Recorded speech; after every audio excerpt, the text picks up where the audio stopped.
Falar do impacto causado por elas aqui, a gente vai até a fábrica do fuzil mais conhecido, o AK-47. São 100 milhões de AK-47 no mundo hoje. É como se existisse um AK-47 para cada 70 pessoas, uma infestação. Nossos repórteres foram à Rússia para contar a história dessa arma que completou 70 anos.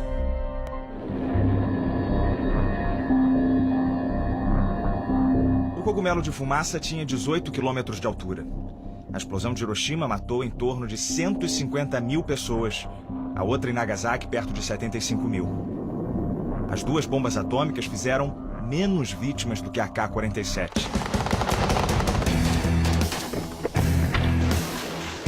Esse fuzil mata, na média, cerca de 250 mil por ano. A de automática, K de Kalashnikov, sobrenome do inventor, e o ano de fabricação na União Soviética, 1947. A AK-47 é a senhora da guerra, a arma mais letal e mais produzida da história. O livro dos recordes estima que haja 100 milhões no mundo, uma para cada 70 pessoas.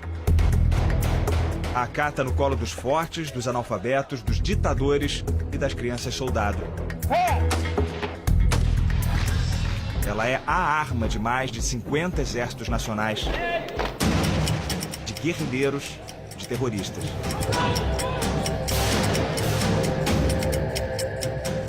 Quando a gente fala sobre esses números todos ao redor da AK, é muito difícil para um leigo entender o que é a força dessa arma. A gente só consegue ter uma noção de toda essa potência num estande de tiro, numa situação em que a gente vê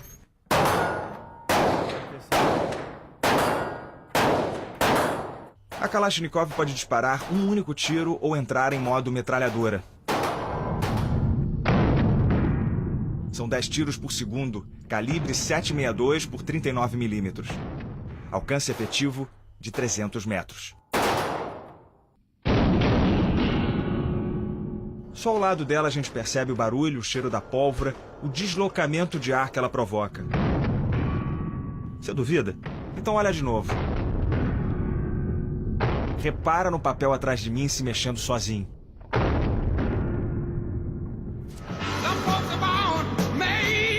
A AK só provou seu potencial na Guerra do Vietnã, quando a União Soviética deu a sua invenção aos Vietcongs do Norte e os Estados Unidos apoiaram os vietnamitas do Sul. Os fuzis das duas superpotências mundiais ficaram frente a frente, o M16 americano e o AK-47 comunista. A arma dos capitalistas era mais leve e mais precisa. Autoridades americanas chegaram a zombar das Kalashnikov. Mas a M16 sofreu naquele terreno pantanoso. Começou a emperrar. A AK-47 não. O guerrilheiro carregava a Kalashnikov na água suja e ainda assim ela atirava. Ao derrubar um Vietcong, soldados americanos ficavam com a arma dele. E os países comunistas fizeram fila buscando o fuzil. Quem nunca usou uma arma, atira com AK em minutos de instrução. Pequenos grupos ganharam um poder só antes visto em forças armadas. Essa simplicidade permitiu que o fuzil marchasse pelo globo e aparecesse em bandeiras. Em Moçambique, os pais deram aos filhos o nome de Kalash. Os Estados Unidos contra-atacaram na propaganda. Os americanos cresceram vendo a AK-47 na mão do bandido. A Kalashnikov é o segundo produto russo mais famoso, só perde para a vodka, mas já inventaram uma vodka no formato de metralhadora. Mikhail Kalashnikov nunca enriqueceu por causa da arma mais vendida da história ou da vodka.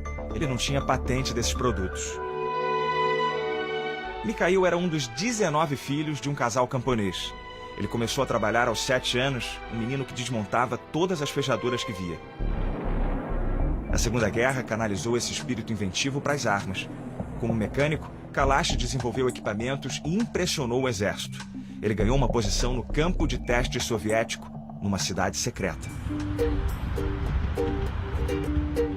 Ijevsk fica a 900 quilômetros de Moscou. Há 2 séculos, esse lugar fornece as armas ao exército russo. A cidade era fechada a estrangeiros até a década de 80. Ninguém podia dizer que trabalhava na fábrica da Kalashnikov. Dentro dessas paredes, a produção é intensa e o espaço monumental. A AK é montada manualmente.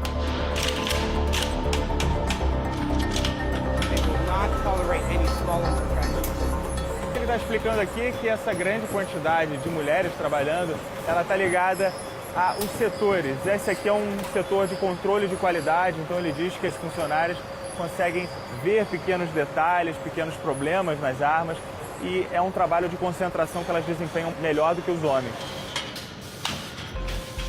A União Soviética compartilhou o AK entre os países comunistas. Mais de 10 ganharam licença de produção. Essas AKs viraram um Frankenstein, uma base russa, um barril sérvio, um cartucho búlgaro. A capacidade de intercâmbio de peças e a durabilidade facilitam o contrabando. O porta-voz da Kalashnikov diz que as AKs do mercado ilegal vêm sobretudo da China, hoje a maior produtora. Os chineses exportam sobretudo para a África, onde são desviados para rebeldes. Já a maioria das AKs usadas nos atentados em Paris saiu dos Balcãs.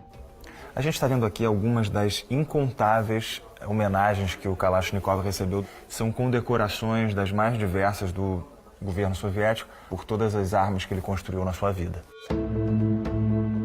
Mesmo depois do fim da União Soviética, a Rússia continua tratando Mikhail como herói. Ele ganhou agora em setembro, 3 anos depois da sua morte, uma estátua de 9 metros em Moscou. Kalashnikov tinha um discurso pronto quando perguntavam se o inventor de uma máquina universal de matar dormia tranquilo. Respondia que a arma era se defender e a culpa pelas mortes não era dele, mas dos políticos. Só que à beira da morte, a consciência de Mikhail pesou. Numa carta à Igreja Ortodoxa Russa, ele escreveu: "Minha dor espiritual é insuportável. Se meu fuzil reivindicou a vida de pessoas, então seria eu o culpado por suas mortes? Quanto mais vivo, mais essa pergunta perfura o meu cérebro."